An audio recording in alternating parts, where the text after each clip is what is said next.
दोस्तों आज से 10 साल पहले अगर आप फिनेंस की बात करते तो आप सीधा आपके मन में ख्याल आता, अगर ग्लोबल फिनेंस है तो न्यूयॉर्क या फिर लंदन। वहीं पे फिनेंस के रूल्स बनाए जाते हैं और वहीं पर अगर आप देखें तो next generation of financial technology उभर के आती है।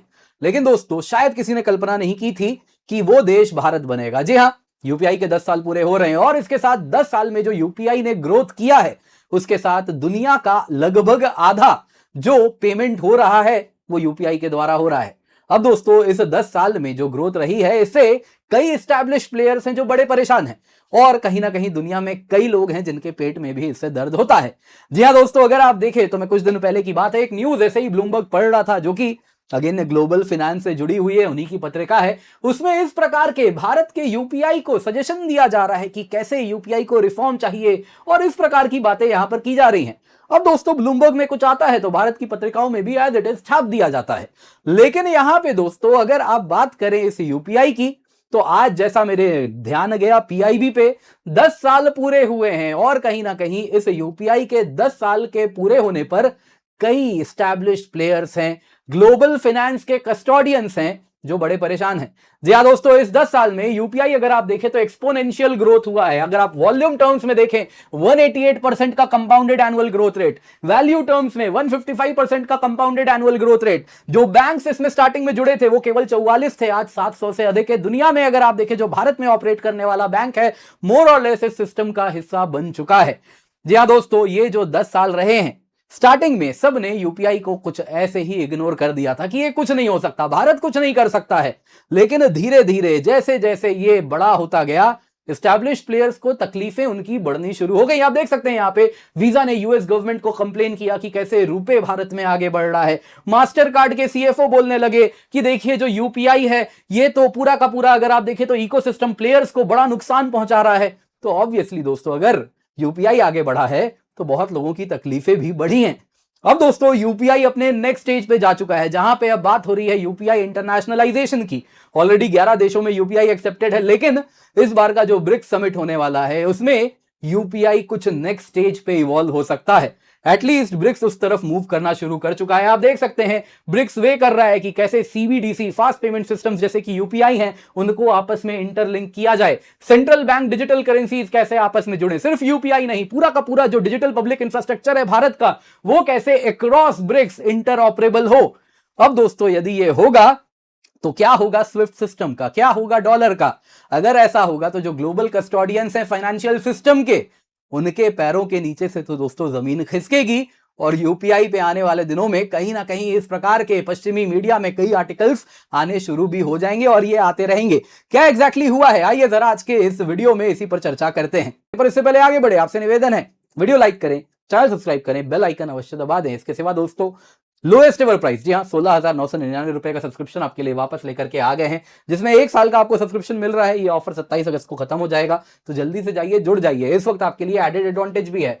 29,000 रुपए का स्टोर सब्सक्रिप्शन आपको एब्सोल्युटली इंक्लूडेड मिल रहा है इस सब्सक्रिप्शन के साथ जो कि आपके सब्सक्रिप्शन में है। जी हाँ, prelims crash course 9,999, mains crash course 5,999। वैसे ही आप देखें तो यूपीएससी अलाइड एग्जाम्स यूपीपीएससी भी मिल रहा है, EPFO, BPSC, RPSC, MPPSC, NDA, CDS सब कुछ आपको मिलेगा। तो इसको हाथ से जाने ना दे, डिस्क्रिप्शन बॉक्स पिन कमेंट में लिंक है, यूज कोड KC10।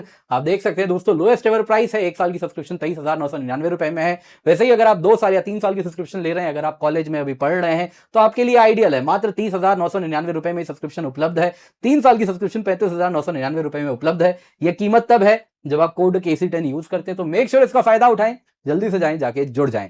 दोस्तों 10 साल पहले जब यूपीआई शुरू हुआ था तो एक एक्सपेरिमेंट जैसा था। जी हाँ, 25 अगस्त 2016 को लॉन्च किया गया था। आज से ठीक 10 साल पहले national payment corporation of India RBI के अंदर इसको लॉन्च किया गया था। पहले महीने में शायद आप जान के चौंक जाएंगे बस 90,000 ट्रांजैक्शन हुए थे। अगर आप टोटल फाइनेंशियल ईयर 2017 की बात करें तो 1.78 करोड़ ट्रांजैक्शन हुए और साल भर में 0.07 लाख करोड़ का बस ट्रांजैक्शन हुआ। जी हां, 7,000 करोड़ रुपए का महज ट्रांजैक्शन पूरे साल में हुआ।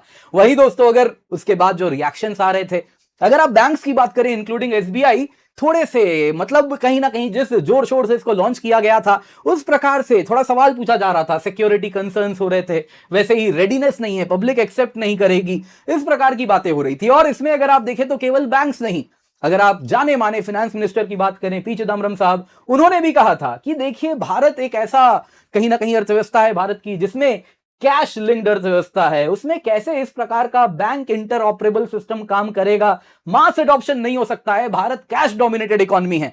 जी हां, कहा जाता था कि India is addicted to cash, लेकिन आज देखिए दोस्तों, मैं सच कह रहा हूं, मेरे वॉलेट में शायद 50 रुपए भी नहीं होंगे, क्योंकि जिस प्रकार से, और शायद आप लोगों के साथ भी कुछ वैसा ही होगा, जिस प्रकार से आज के समय में यूपीआई ने आपके मेरे हम सबके जीवन को ट्रांसफॉर्म किया है, ट्रूली कैशलेस सोसाइटी हमें बना दिया है, जिसमें आप अगर देखें तो उस समय कहीं ना कहीं बड़ी ससेप्टिबिलिटी थी, बड़ी ज्यादा अगर आप देखें तो एक प्रकार से बैकफुट में भी थे, ये चलेगा नहीं चलेगा, एक्सपेरिमेंट है। उस समय दोस्तों डिजिटल वॉलेट्स का बोलबाला था, लोग वॉलेट्स में पैसे डाल के रखते थे और उसी से कहीं ना कहीं ट्रांजैक्शन वगैरह कर लेते थे, डिस्काउंट भी मिल जाता था। और यूपीआई जब आया तो ई वॉलेट किलर वगैरह इसको कहने लगे, लेकिन यूपीआई स्टार्टिंग में उस प्रकार से ग्रो नहीं हुआ, लेकिन विजनरीज को मालूम था। जी हां, बात अगर करें बिल गेट्स की, तो उन्होंने तभी कह दिया था ये दुनिया का बेस्ट प्लेटफॉर्म है, जिस प्रकार का ये दुनिया का पहला large scale multi bank fully interoperable real time retail payment system है, ये दुनिया में और कहीं नहीं है। उनको मालूम था ये कहीं ना कहीं आने वाले दिनों में इतिहास रचेगा, और एग्जैक्टली वही हुआ। आप देख सकते हैं, जहां पे एनुअल ट्रांजैक्शन 1.78 करोड़ था जब ये लॉन्च हुआ, तो पिछले साल 24,162 करोड़ हुआ है।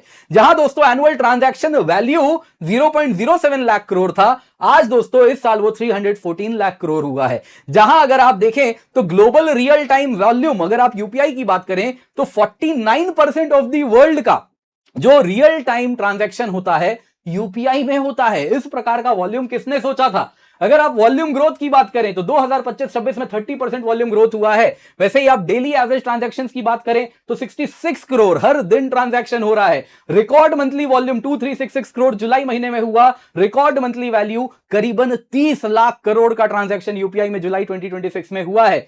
दोस्तों अगर आप देखें, जब यूपीआई लॉन्च हुआ था तो महज 21 बैंक इसमें थे, आज 741 बैंक हैं। वैसे ही आप देखें तो जो यूपीआई का इंडिया के डिजिटल पेमेंट्स में शेयर है 84% है। जी हां दोस्तों, अगर आप देखें तो क्या पर्सन टू पर्सन ट्रांजैक्शन, क्या पर्सन टू मर्चेंट ट्रांजैक्शन, सब में यूपीआई ही है, और उसके सिवा बाकी सब कहीं माइनर शेयर होल्ड करते हैं।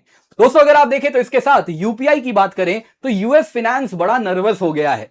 जी हां, बात हो रही है आज की नहीं, 2018 आते आते 2 साल में लगने लगा यूपीआई तो अब एक्सप्लोसिव ग्रोथ के फेज में जा रहा है। और उसके साथ 2018 की बात है, पीएम मोदी ने कहा सभी भारतीयों को कि आप रुपए का इस्तेमाल करें। इकोनॉमिक नेशनलिज्म का यह काम है, हर कोई बॉर्डर पे तो नहीं जा सकता देश को बचाने के लिए, लेकिन आप रुपए कार्ड यूज करके देश को सर्व कर सकते हैं। इसके बाद मास्टर कार्ड भागा भागा गया, कंप्लेन फाइल करता है यूएस में, कहता है भारत तो प्रेफरेंशियल ट्रीटमेंट दे रहा है। 2020 आते आते फाइनेंस मिनिस्टर निर्मला सीतारमण जी बोल देती हैं सभी बैंक्स को आदेश आता है कि आपकी पहली पसंद केवल और केवल रुपए हो सकती है, भारतीयों को पहला कार्ड जो आप ऑफर करेंगे वो रुपए होना ही चाहिए। इसके साथ अमेरिकन जो नेटवर्क्स हैं पेमेंट के, बैकफुट में आना शुरू होते हैं। वीजा कंप्लेन कर देता है यूएस जाके, यूएस ट्रेड रिप्रेजेंटेटिव ऑफिस में, और जाके कहता है कि देखिए भारत सरकार तो रुपए को बैक करती है, हमारा क्या होगा। जी हां दोस्तों, जुलाई 2021 में भारत में अगर आप देखें तो डेटा लोकलाइजेशन रूल्स आता है। ये जो ग्लोबल फाइनेंस की कंपनीज होती है कहती है हम भारत का रूल नहीं मानेंगे। इसके साथ 2021 जुलाई की बात है, आरबीआई ने मास्टर कार्ड को कह दिया कि आप भारत में नए कार्ड इशू नहीं कर सकते जब तक आप भारत के डेटा लोकलाइजेशन रूल का पालन नहीं करेंगे। और उसके साथ ये ग्लोबल फाइनेंस की जो बड़ी बड़ी कंपनियां हैं, ये ग्लोबल फाइनेंस की गेटकीपर्स हैं, इनके पैर के नीचे से जमीन खिसकनी शुरू हो गई, क्योंकि अब तक तो ये जिस देश में भी ऑपरेट करते थे इनकी डुओपोली होती थी, या तो मास्टर कार्ड या तो वीजा। लेकिन भारत में वो सब कुछ खत्म हो चुका होता है, क्योंकि यूपीआई भारत में पैर जमा चुका होता है। दोस्तों यूपीआई यहां पर रहने वाला है, इसलिए नहीं क्योंकि ये भारत की सरकार प्रमोट करती है, इसलिए क्योंकि ये टेक्नोलॉजिकली सुपीरियर है। और इसमें आप देख सकते हैं ये real time always on settlement है। आप 365 दिन में कभी भी जाइए, real time settlement with in seconds होता है। इसके सिवा इंटर ऑपरेबल है, आप कोई भी ऐप यूज कर लीजिए, आप इसको इस्तेमाल कर सकते हैं। आप किसी भी बैंक अकाउंट में आपका खाता है, वो यूपीआई का हिस्सा है, 700 बैंक में से है, 740 बैंक में से, तो आप रियली पे कर पाते हैं।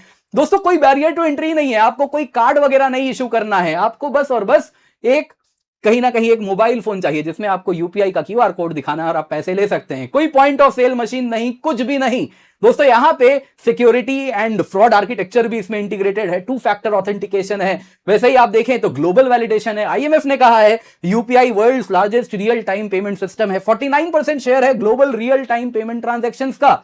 दोस्तों यहां पे अभी तो बस यूपीआई ने दौड़ना शुरू किया है, अब तो उड़ने का समय है। मैं इसलिए कह रहा हूं क्योंकि अब जो नेक्स्ट लेवल है वो तो यूपीआई इंटरनेशनलाइजेशन है। यूपीआई ऑलरेडी 11 देशों में लाइव है।